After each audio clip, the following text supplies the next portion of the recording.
Hello fellow game enthusiasts, this is Smelly Jelly and Apex Season 6 is upon us. Apex Legends is growing and there are now 14 legends in the game. Apex is even harder to get into since there's so many different characters and strategies used in the game now, so I decided to do a little video helping out the newcomers to help them sort of understand how these characters work and the existing strategies and just generally what to expect from other players when playing as certain characters, especially since the meta continues to change and characters continue to be buffed and debuffed. So, to the noobs out there, this one's for you. Let's get it.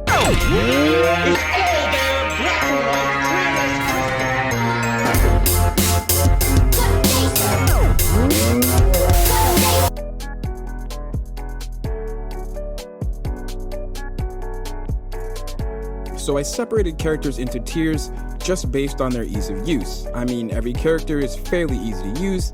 They all have a tactical and a passive and an ultimate move.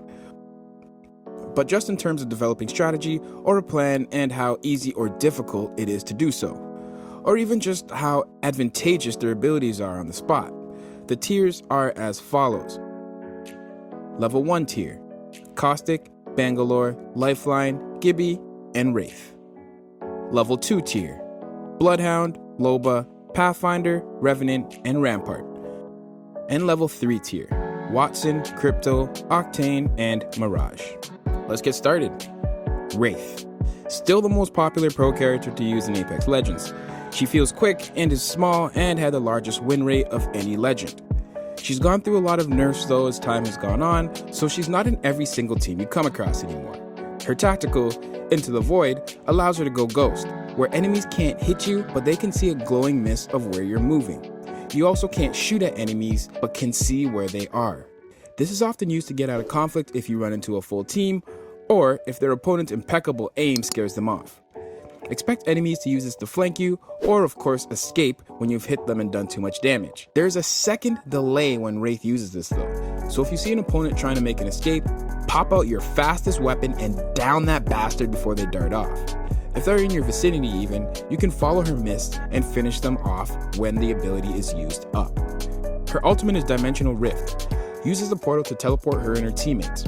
Enemies can use this portal too though, so be wary. WRAITH moves faster when using the portal, and this comes in handy when you want to get across the map faster, or even paving the way for a few members of your team to flank an opposing team. There's other clever ways you can do this too. You can see here how I used the portal to bring a silly teammate who rushed in closer to us so we could revive him. I wasn't able to in this case because he was acting all sorts of whack and went back through the portal. I don't know what he was doing, but it would have worked. I'm not saying we lost the match because of him, but we lost the match because of him. WRAITH takes extra damage because she's smaller and harder to hit. Low profile is what the passive name is, but at 10% increased damage, I would not let that intimidate you. Her passive is also Voices from the Void. It enables her to let her teammates know when an opposing team are aiming at them or aiming at her, and she's also able to let her opponents know about traps. It's very useful, to be honest with you. Let's move on. Bangalore is a fun and fast character to play with. She's also relatively perfect for beginners, mostly because you can use her tactical and ultimate in almost any circumstance. Her passive ability, Double Time, enables you to move faster when enemies start shooting at you, which is perfect for getting out of tight spaces when there are too many bullets flying at you. Coupled with her smoke grenade as her tactical, you can pop that sweet cherry and cloud the opponent's vision. It comes in handy when trying to escape and even when trying to revive a teammate, which I did here. If enemies know where you're at, you can plant a smoke grenade and go for the flank. Expect to have a hard time keeping an eye on her if you're playing against one. Digital Threat, a weapon mod for the Prowler, Alternator, Wingman, and now the new energy weapon, the Volt, comes in handy here, as the sight allows you to see threats through smoke. Or you can always toss grenades like you're Tom Brady if you know the opposing team is using the smoke as a cover-up to heal. Her ultimate is Rolling Thunder, an artillery strike that moves slowly across the map. The range is pretty wide on this, so be careful. It's good to not be in the middle of it and try to get out of the area as soon as possible. If you want to live, don't get hungry for the kill, because that is exactly what Rolling Thunder is for, to stop you in your goddamn tracks. Great guy Gibraltar is. He gets bullied a lot though, I feel. If you lose, it's often blamed on Gibraltar, and he's called a fat ass. Fat ass Gibraltar is what they call him. I don't know why they're so mean to him, but he's a genuine guy. Anyway, he feels heavy to walk around with, but he's no slouch. His passive is a gun shield that reduces damage caused by incoming fire, but only while aiming. And on top of that, his second passive, Fortified, reduces damage by 15% to compensate for his big size, and he's not slowed down when shot with bullets. You feel that? That's those fresh coffee grounds in the morning, because Gibraltar is a good one for starters. His Dome of Protection tactical doesn't last that long, but when deployed, blocks all incoming fire. If deployed at the right time, it can be a lifesaver. Healing items are also used faster when in the dome, so it's good to spend time in your new fortress healing up. If you run into a dome on the opposite team, be assertive and perceptive. If you notice your team has done a lot of damage to them, it might be a good time to rush towards the dome before they can heal and plan an escape. His ultimate, Defensive Bombardment, is similar to Bangalore's. It's an artillery strike, or a mortar strike I guess, same difference, but it hits faster and does more damage, though within a smaller region. Gibby isn't one to take lightly. Another big-boned character, Caustic also has the passive perk Fortified. Incoming damage reduced and not slowed by bullets due to his size. Caustic is all about the gas. That gas, baby. His tactical tosses a gas canister, like a mine if tripped, dispenses noxious gas in the vicinity which damages opponents' health directly. He's not my favorite to play as, mostly because he's so easy to play as. He can drop 6 canisters at a time, and tossing them in front of doors or around corners is as easy as pie. If you press R1 quickly, he'll toss it, but if you hold it, you'll get a little distance meter for more precise placement. If you're on the opposing team, watch your step and try to peek around corners and shoot the traps out by shooting the black stand at the bottom. His passive also allows him to see threats through his smoke, so you might want to avoid getting in a battle with him around his own gas. You know, his own gas. Okay, not funny.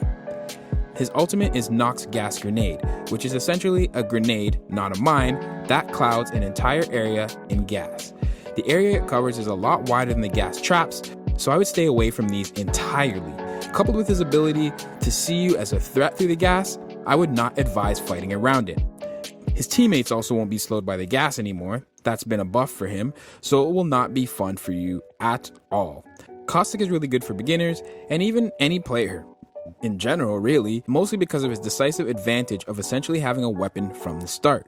So he's not someone you want to run into during the opening minutes of the game, when everyone is scattered around and looking for guns. If you land in the same place as one, he can use that as a weapon instead of a gun to damage you, or even just to slow you down so he can get to the weapons first. If you do run into one at the start, my only advice is to run. Lifeline is a support type character, and she's also a generic Caribbean woman. I say generic because she has accents and terms used throughout several different cultures. They tried. She's simple enough to understand. Her tactical drops a healing drone and heals all teammates in her vicinity and enemies, and her ultimate drops a care package that is lootable by anyone on the field. What's really great about Lifeline is her new tactical, Combat Revive, which revives her teammates with a drone and a shield that enables her to move after setting it. It nullifies the need to stay stagnant when reviving a teammate, preventing anyone from jumping in on you. She's perfect for getting her team up and ready for battle quickly. Her other passive also allows her to claim extra loot in blue supply bins, which is very handy. Expect a Lifeline to be on the front lines, immediately healing anyone that you down from long distance. She makes the longer distance battles more difficult because she can easily pick up anyone you down while still covering for the team, which doesn't make rushing after downing as great as you'd hope. If you have to fight at a distance, the easiest thing to do would be to down her first. The Icelandic Bloodhound is a force to be reckoned with a stern Season 6 update. They're a great character to have on your team, always. With the new buff, Bloodhound can now scan survey beacons located throughout the map that were previously only usable by Pathfinder to determine the next ring's location, helping you and your teammates plan your next move. The second passive enables Bloodhound to figure opposing footprints on the ground, signifying when other opponents were there. It works well if you and your teammates are on the hunt for opposing players, or to let you know if you're near or nearing any other squads.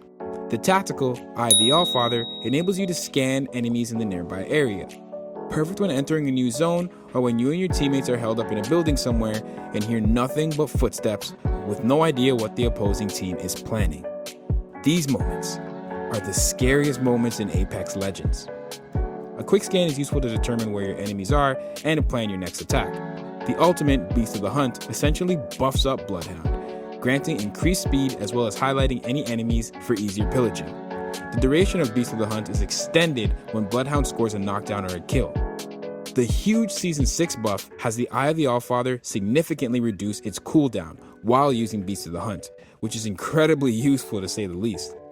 Bloodhound is now a Hulk when using the ultimate, and that's great news for Bloodhound mains.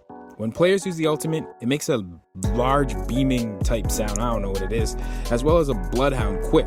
When you hear it, it's best to start setting up defenses, or if you're not in good shape, find a better position because it's fairly likely the opposing team is planning on rushing you. LOBA. A lot of people have been talking about her thickness, but she can also reel in that thick loot for the team, if you know what I mean. Her passive enables her to see purple and gold items through walls from a fairly good distance. Her ultimate enables her to construct a black market that enables her and her teammates to take 2 items in the nearby vicinity without having to go searching for them, which makes looting quicker and more efficient for the team. A little secret to this black market is you can also take items from the loot vault, which are located within the world's edge map. You can only take 1 item and the black market gets destroyed after that. And it also makes a very loud noise. An alarm goes off when you take something from the vault. So people will know that you've stolen something and they'll know where your team is, which is a little dangerous. The distance LOBA's black market can retrieve items are marked on the minimap in a blue circle. With LOBA's black market, her and her teammates can scour a location in a second rather than spending minutes searching around for loot, especially if used often and efficiently. Now her tactical Thieves' Best Friend allows her to toss a bracelet and teleport to the location it was tossed. Now this is something I see people using incorrectly quite a bit. There's a significant delay when thrown and a movement delay when she lands, so it's not the best for trying to escape mid-battle. It could be incredibly detrimental to the fight if you do so. It's probably better used as getting an angle on an opposing team, or getting high ground on an opposing team, or even to get behind players, get the drop on players. I even use it to help me get out of the ring when I'm stuck in it. It gives you a little bit of distance. It helps you get out of that area faster so the ring isn't eating up on your health. Revenant has been buffed, and I love having one on my team. He's an aggressor for sure. The Stalker passive allows him to crouch walk faster and climb up walls higher than opponents, and his tactical silence shoots a dark energy glowing orb thing that renders its target's abilities kaput for 20 seconds. It also does a little tiny bit of damage. The small extra little perk with this orb thingy is that it sort of obscures your opponent's view for a little bit. So if you hit, it's a great distraction and normally scares off enemies a bit because they simply have trouble seeing you and would prefer a clear view. It's a mental thing. His death totem allows anyone, and I mean anyone, to become immune to death for a limited time. When you're in the shadow mode and are defeated, you aren't downed but instead reverted back to the totem with half health. When in shadow mode, you'll have a shadow health bar, and once that is depleted, you'll revert back to the totem. It's also like having 2 lives. What teams will do is use the totem to rush you and your team, do some damage, revert back to the totem, but then rush you again to finish you off. A little trick with the totem is that you have a limited time in shadow mode, and when that's depleted, you'll revert back to a regular mortal, wherever it runs out. It won't revert you back to the totem. So if a team is rushing you in shadow mode, you can do some damage and hide a little bit till the timer runs out. Then they'll be back to mortal, yet won't return to a safe space, which normally ruins their plans. It's a nice trick to pull off if you're in a tight predicament. If you're playing as a Revenant, it's best to make sure you place your totem in a well-hidden place, because number 1, anyone can use it, and you want the smallest amount of opposing players taking advantage as possible, and number 2, you'll want to avoid respawning in the open, so you'll have a few seconds to heal up before you attack again. Rampart. Rampart is here, and she is awesome. Truly. I truly love her character, I love her voice, love her connection to Titanfall, all dope. She's another defensive character who focuses on heavy machinery. Her passive modded loader gives her increased magazine capacity and faster reloads when using LMGs and her minigun, so Rampart and the Devotion is something you'll often see. Her tactical amped cover takes a few seconds to set up, but will block incoming shots and beef up your outgoing shots. It's a very easy wall to destroy while setting up though, so trying to set it up when you've been discovered is a tall and dangerous task. You'll often see Rampart set up amped cover on high ground, which can end your day relatively quickly. especially when she sets up her ultimate, Sheila, on top of it. Sheila's a minigun that can set up anywhere, but the ideal place is obviously on top of the amped cover. It can take down opponents incredibly quickly, so there's no use fighting against it directly. Obviously, she is a sitting duck when she's using Sheila, and the accuracy is not the greatest, and the reload times on the minigun are pretty long. So getting her to run out of bullets and flank her are your best options when fighting it. As for the amped cover, grenades will do a wonderful job at taking those down. Or you can always use up all your ammo as well, and I don't know if that's the best option. As I said, expect the good ramparts to get high ground on you, set up some amped cover, and set up that Sheila minigun. If they're really smart, they'll have other teammates try to push you while Rampart douses you with the minigun. Move fast, apply pressure, and try not to let a Rampart get too comfortable, or it can quickly be game over for you. Pathfinder is basically the trickster of the game. The amount of crazy escape moves people pull off with him is just ridiculous, especially the pros. Essentially, Pathfinder has 2 moves, but it feels like he has 10. His grappling hook allows him to latch onto anything and pull himself towards it. It can be used for a stern escape, to rush a player, get somewhere fast, to reach unreachable areas, and the list goes on and on and on. His zipline is also very useful, that's his ultimate, as it grants him the ability to set up a zipline anywhere on the map. Again, granting the ability to reach unreachable locations for other legends. Now that Bloodhound and Crypto can also use the survey beacons, Pathfinder's small passive buff reduces the cooldown of a zipline gun when he uses any survey beacon around the map. He takes an increased damage by 5% as well, as he has the low profile passive perk that we were talking about with Lifeline. The Apex community is semi-upset because he's been nerfed quite a bit throughout the year, but he's still a power horse, that's for certain. The ability to get a very serious drop on opposing players should never be underestimated. Getting drops on players is the key to this game. Expect that when fighting Pathfinders. I always try to take them out as fast as possible before they can make an escape, especially when fighting a team of 3. It's never fun to have one flying behind you unnecessarily when you're fighting 2 other people. A lot of players disliked Crypto when he was first introduced, mostly because he changed the meta of the game substantially. Crypto's drone camera is all he has, but it can be incredibly powerful. Using it to scope out areas, destroy shields and traps, and let your teammates know where opposing players are. Very useful when opposing players are trying to rush you, or maybe hiding out or camping. His drone has had numerous buffs. Initially it took 1 shot to destroy it, but now it has 100 HP, and if destroyed, the cooldown is set at 40 seconds. What's great though, the drone itself has no cooldown, so if it's not destroyed, you can use it continuously. So if you're slick with it, you can use it to your advantage subsequently. His ultimate is the drone EMP, which destroys traps and does 50 shield damage. I despise this a lot as it destroys all my WATTSON pylons that I just took minutes setting up, so it's a great tactic. When using the EMP though, the drone slows down, so make sure you have your opposing players in the center of the radius as not to let them run off and escape its blast, especially Pathfinder or OCTANE, who are really great at those quick escapes.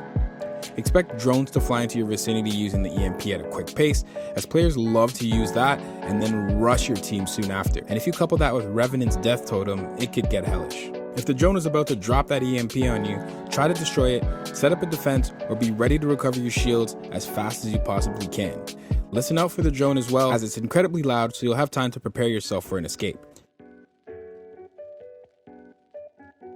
Immediately, you can see OCTANE's worth here. Someone was just shooting at me right off the jump, I barely had anything, and I quickly used this tactical stim to get away. OCTANE is dope at getting you in and out of those tight firefights quickly. You can see here how I quickly grabbed the teammate's banner and I got out of the fight. I wasn't prepared to fight 8 players alone, so I quickly got in and out of there. So you can expect OCTANE players to be incredibly aggressive. Hound dogs, I'd say. They'll be the first ones to rush you. His ultimate is the jump pad. Oh, his jump pad. I mean, look at this great escape I made here with it.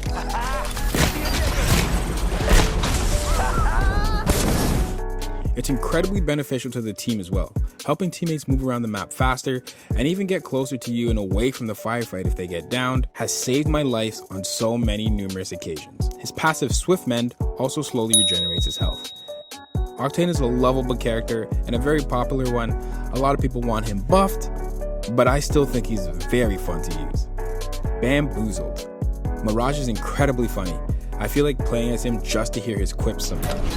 But with his buff, I think it was season 5 or slightly before or after it, has made Mirage the top tier. When used cleverly, he's incredibly fun and challenging to use. Setting out a decoy can now be manually controlled. so it oftentimes legitimately tricks opposing players. It's glorious. Once you set out a decoy, pressing down on the D-pad will have the Mirage decoy mimic your every movement. So if you learn how to deploy that correctly at precise moments, you can become a master trickster. Having an opponent shoot aimlessly at your decoy gives you the ever so precious 2 seconds to pop out and deal some significant damage. Mirage's ultimate deploys 6 decoys, I think it is, and makes Mirage invisible for a second or two. These deploys mimic your every movement as well, making it a great way for an escape. You can see here how I thought I was fighting one opponent, but it turned out to be 3. I used the ultimate, escape, and recover my shields a bit. Or here, where I was picked up by a teammate and used it to get out of the vicinity, find a hiding spot, and heal up those shields. Mirage will even go invisible when reviving a teammate or respawning them at a respawn beacon. Expect to see decoys thrown out around a corner when enemy teams are hiding, as if to distract you and waste some of your clip so they can pop out and do some damage. I love my WATTSON. I am pretty much a WATTSON main myself. Now the reason I have her at tier 3 is because WATTSON's abilities are not useful in every instance, and you have to be really quick with your setup in order to be really good with her. I'm actually eventually going to do a WATTSON video on how to use her effectively, especially in the open areas, because a lot of people can't really get the hang of it. Anyway, WATTSON's main tactical is setting up electric fences that will shock and slow down enemies when they cross it. It's easy for people to dodge or avoid it, so the thought process should be that you're preventing players from rushing in at you and not that you're really trying to damage them. It's crazy though the amount of players that rush through my fence to try and get a kill, and I just down them with ease. WATTSON's ultimate are pylons that can be placed that destroy all incoming artillery, including GIBBY and Bangalore's ultimates. Her trophy system can shoot down caustic barrels on the way to you as well. These pylons also recover shields and recover WATTSON's tactical fences at an incredibly accelerated rate. Expect WATTSON to try and set up in buildings with her pylons and fences blocking all entrances. Smart players won't necessarily stay in the room, but instead use it as a safe haven when recovery is needed. Your best bet is to destroy these pylons as fast as possible, especially if the WATTSON does not hide them well. And if you're playing as a WATTSON, obviously hide them well. That means so players can't destroy them through windows or by any other means. Crypto's EMP, like I said earlier, can also destroy all of WATTSON's defenses with one use, so watch out for that and always have a contingency plan. An in-depth WATTSON video to come in the future. So for all you noobs out there, I hope this video helped you understand the vibe of Apex Legends and understanding the characters and the gameplay and what opposing players are going to try to throw at you. I know it's becoming a difficult game to get into just because there's so many characters and there's so many things happening, and people have been playing for a year now, so a lot of them know exactly what they're doing and they love to prey on players who are just getting a hang of the game. So it's good to prepare yourself and know what you're getting into. I'm going to do in-depth character strategies and alternate strategies as well, just small things to help you get a hand on the players that have been playing for longer than you, and also an in-depth guide to all the hop-ups in the game. So watch out for those videos. For now, if you liked the video, please like and subscribe. It would really help me out. I would love that. Check out some of my other videos, Apex Epics, stories told through my adventures in the Apex games. This is Smelly Jelly, and I will see you guys in the next video. Game on.